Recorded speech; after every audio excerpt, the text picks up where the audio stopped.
Okay. So rabies, we all know it's a public health challenge in India. Globally, 59,000 of the human deaths annually, highest in India. So in India, we had 20,000 human deaths a year from rabies, accounting for 60% of accounting for 60% of the rabies death in Asia and 35% globally. And 91% deaths in India occur in the rural areas. Am I audible? Yes, ma'am, you are audible, ma'am. Okay. Please continue, ma'am. The current management, we all know it's the local wound treatment, which is the first aids. So we all know the category 1 to entry of the animal bites. And the second is the active immunization, that is vaccine, which we all know the 0, 3, 7, 14, and 28 vaccine, which is administered IM in deltoid and the enterolateral aspects of the thigh only, never in the gluteal region. And the third is the passive immunization, that is in the form of immunoglobulin, which is given to all the Cat3 animal bites and could also be given in the Cat2 bites who in the patient who are immunocompromised. So the current challenges of post-exposure prophylaxis is non-compliance. The current rabies vaccine are cell-cultured vaccines. Inactivated vaccines are more than 50 years old technology, that is inconsistency in potency and the stability and the adverse events. So I want to make some point here. Compliant, who is a compliant? It's a person who had received the full course of anti-rabies vaccine, that is the scheduled doses of anti-rabies vaccine on the recommended dates. Delayed compliant is who completed the scheduled dose of anti-rabies vaccine within 60 days, but deviated from the scheduled regimen. And the dropout or a non-compliant is who had taken at least one dose of ARV after animal bite, but not completed all the scheduled doses. So on the limitations to 4-dose WHO recommendation, there was a study, a retrospective analysis done at Travel Clinic in 2012. It was a total of 110 patients who received rabies 4-dose PEP. The shortcomings in the management of these patients were, number one, late initiation of rabies PEP in travelers. And two is administration of human rabies immunoglobulin, that is HRIG. And the third is antibody levels were lesser than 0.5 international unit per ml in 6 of 90 patients, that is 6.7% after 4 doses of vaccine. The conclusion is that patients do not always receive optimal rabies post-exposure prophylaxis under real-life conditions. A significant proportion of patients did not develop adequate antibody levels after 4 doses of vaccine. So we also have a study on the compliance to PEP among animal bite patients. It is a hospital-based epidemiological study conducted in October 2022 at Safdarjung Hospital, New Delhi.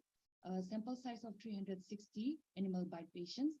It was a pre-designed, pre-tested, structured questionnaire, was administered by the interview technique, in which they found out that 53% were non-compliant to the full course of ARV. So there, 48% were compliant, 6% there was a delayed compliant, and 46% were not compliant.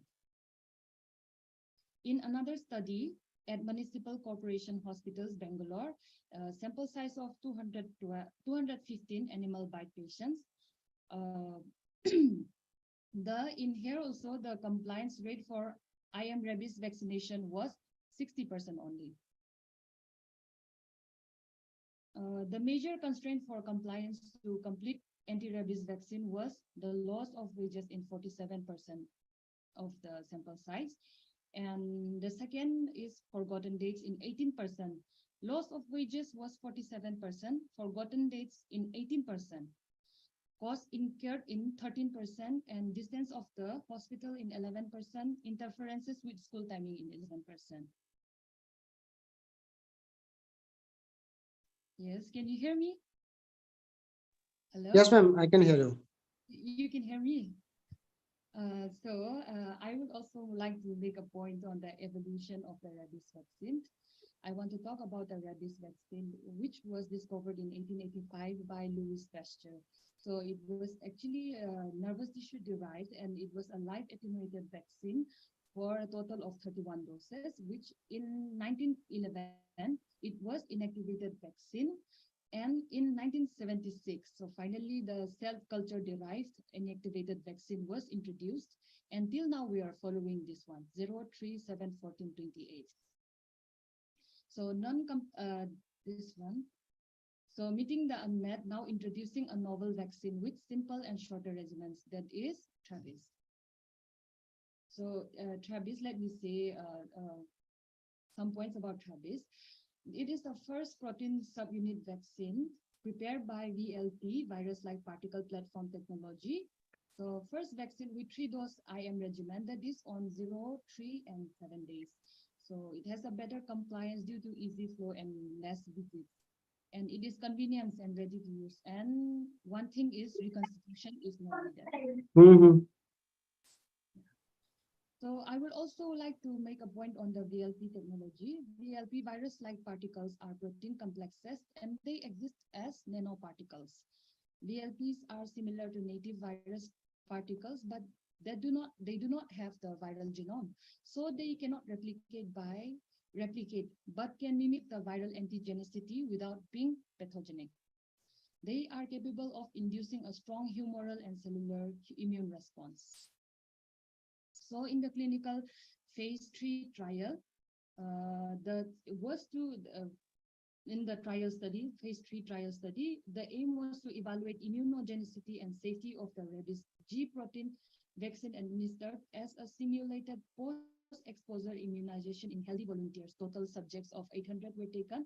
It was a randomized comparative controlled multicentric study in which 533 subjects were exposed to Travis, and we take Rabipur as the reference. So the 0, 3, 7, 14, and 28 regimen. So the results were consistent across different age groups and genders, and there was non-inferiority for seroprotection. Primary point on day 14 and 42 were met. Test and comparator are identical in seroprotein rate both on the days 14 and 42. So the conclusion of this study, the trial was that number one, novel 3-dose was non-inferior to reference vaccine, and 2, less adverse effect compared to the reference vaccine. Adverse effects such as localized pain, redness, swelling, fever. It can be ear pain, headache, urticaria, joint pain, or nausea. And the third point is novel 3-dose was found to be safe and equally immunogenic and was comparable to the 5 doses of WHO pre-qualified vaccine. So this is all about Travis that I want to present. Thank you so much. So thank you so much, Doctor, for your wonderful presentation, madam, and for your informative talk, ma'am. So, madam, we truly appreciate your effort, madam. And madam, last but not the least, we would like to inform you that, madam, Travis has won 2 prestigious awards in innovation category, madam. ET India Pharma Award and ma'am a Golden Jubilee Tiger Award, madam. Yes. Yes, ma'am. So 2 awards are achieved by Travis, madam. So thank you so much for your wonderful presentation, madam. So thanks a lot and have a nice day, madam. Okay. Thank you, ma'am. Okay, thank you.